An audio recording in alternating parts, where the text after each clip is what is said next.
I think the message is really very simple. What we give out, we get back. So you don't want to give out negative things. What we believe about ourselves becomes true for us. We need to love ourselves because when we really do love and appreciate this beautiful being that we are, then we can't hurt ourselves. We can't hurt other people. To me, that's the secret of life. We're going to explore some ways that I discovered that help us learn to love ourselves. Remember, when I talk about loving yourself, I'm not talking about vanity or arrogance. That is not love. That is fear. I'm talking about just really respecting and cherishing the incredible miracle that you are. Each one of us is someone really fabulous. We're divine, magnificent expressions of life. Only we have to know it. When we do, it's like we're in tune with the entire universe. Everything just flows in our life. Tonight I want to share with you some of my ideas about life and how you can get to the point where you really do love yourself. When we sort of get the guidelines on how we love ourselves, we're willing to practice them consistently. It's amazing the changes we can make in our lives. You know, I'm a very simple lady. I have very simple guidelines for life. For some people, they're far too simplistic. They think that's just ridiculous. But over and over again, I've seen people try them and practice them. It's amazing how they work. Now I want you to remember that if you hear just one sentence tonight that you can use to help improve the quality of your life, that's fabulous. You don't have to get everything I say. You don't have to accept everything I say. You don't even have to understand it. Whatever you're hearing tonight is going into your subconscious mind. You will use it at the appropriate time, or you'll reject it. You know, you're always in control. You can do whatever you want. I can stand here for days and tell you all sorts of wonderful ideas. But if you don't want to accept them, that's your business. We're always in control. Okay, so if you want to love yourself, then I suggest you start with these 10 steps that I've put together. Absolutely number 1. First of all, most important, if you really get this one, you don't have to practice any of the others because they'll come automatically. The number 1 thing is to stop all criticism. Stop criticizing yourself now and forevermore. Never again make a vow to yourself. I'm not going to do this anymore. You have been criticizing yourself for years and years. You're still criticizing yourself for the same stuff you were criticizing yourself for before. So it seems that it doesn't work. So why don't we try another tactic? Let's come from a place of being okay as you are. You can make changes. I remember what a revelation it was to me when I discovered that I could make changes in my life without being a bad person. I didn't have to be bad and then change. I could be okay and just change. Criticism never changes a thing. So refuse to criticize yourself. Accept yourself exactly as you are. Remember, everybody changes. Everybody, but when you criticize yourself, your changes automatically become negative.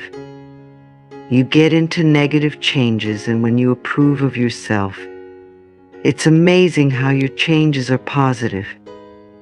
Our ability to change and adapt and flow with the process of life is our healing power.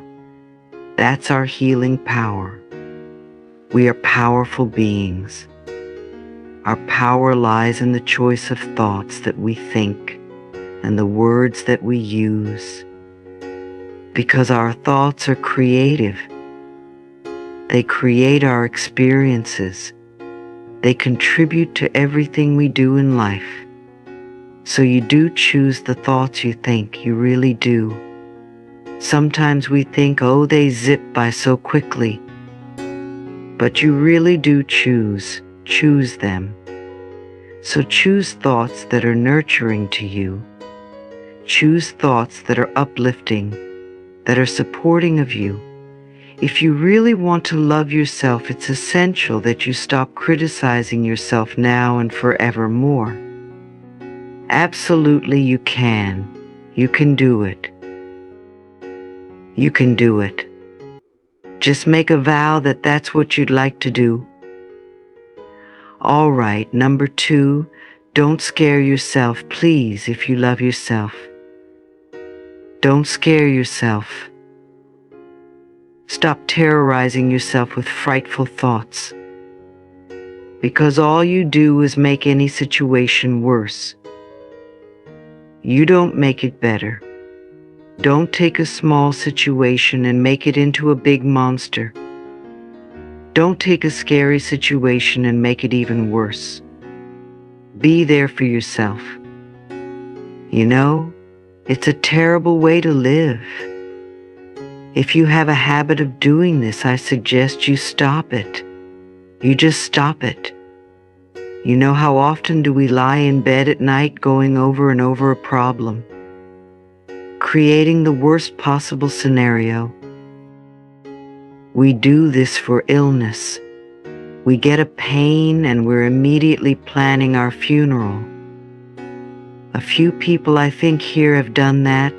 Yes, we do this for relationships.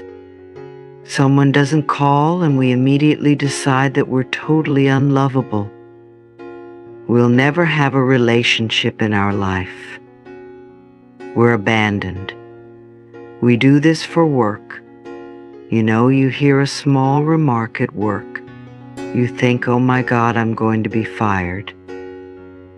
You know, we build these things up. Remember, these frightening thoughts are affirmations. Only they're negative affirmations. So if you have a habit of thinking negative thoughts that scare you, what I find is the best thing to do is find an image of something you really like, something that you love. Could be a sport. It could be a sunset. It could be some beautiful view. Could be flowers. Could be anything. Use that as a substitute. Pick that as your image. Like your switch to image every time the negative thought comes up.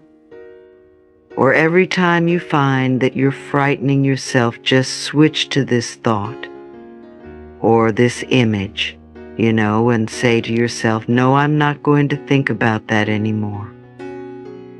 I'm going to think about sunsets or waterfalls or beautiful yachts or whatever your image is. Whatever you want to choose. If you keep doing that, you will break that habit. But it takes practice. It always takes a little practice. Love yourself enough to stop scaring yourself. You know, just stop that. Number 3, be gentle and kind and patient with yourself. Just be gentle and kind and patient. You know, a good example of the power of patience is a garden. A garden is often to begin with just a patch of dirt. Then you add some seeds or some little plants. You let the sun shine and you water it. You give it some loving attention. To begin with, it seems like not much is happening. But if you continue doing that, if you're patient, things will change. The garden will grow and blossom. If you think of your life as like a garden, or your mind like a garden. You know, what kind of garden would you like? What kind of events do you want to have happen in your life? What kind of seeds do you need to plant in order for those to happen? So you select the seeds. You select the thoughts that will contribute to creating the garden of experiences that you want. I like to think of planting these thoughts in the fertile soil of your subconscious mind, where they get nurtured and then can grow. If you pay attention to them, if you take care of them, then one of these days you'll reap a wonderful, bountiful, and beautiful harvest of all the things you want. You're learning new ways of thinking now. I realize that some of you have been working on yourself for a very long time. So some of the things I'm going to say tonight might just reinforce for you what you already know. A few of you may be just beginning on your pathway of self-discovery. Some of the things I may say tonight might sound ridiculous, or you may resist them a lot. But remember, the resistance is part of the process of making the changes. When you ask the question, how do I love myself? You are already in process of beginning to learn to love yourself. Because there was probably a time when you wouldn't even dream of asking the question.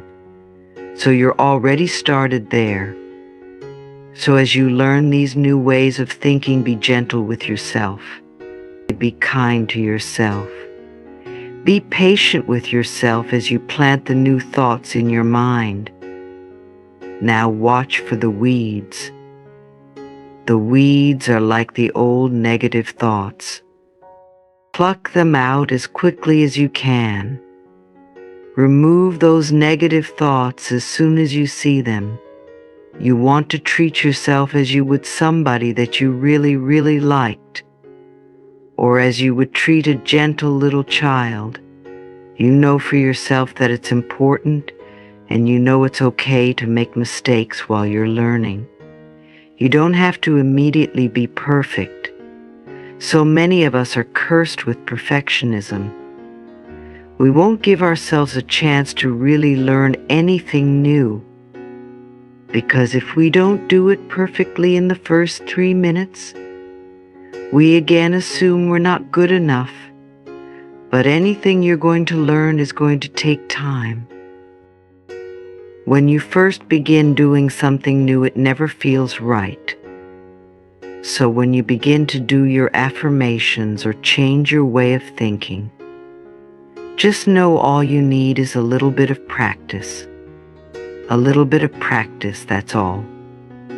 You're not going to do everything in one day. You're not going to love yourself totally in one day. But if you can love yourself just this much more every day than you did before, like a quarter of an inch, and every day you do a little bit more, and a little bit more, and a little bit more, do you realize in 2 or 3 months you could love yourself this much? All you did was this much every day. Just a tiny bit. It's amazing it takes just a little bit more love every day. You can get up in the morning and say, I really want to love you more today than I did yesterday. If you make that statement, the universe will hear you. Find out ways to do that. Okay, number 4, be kind to your mind.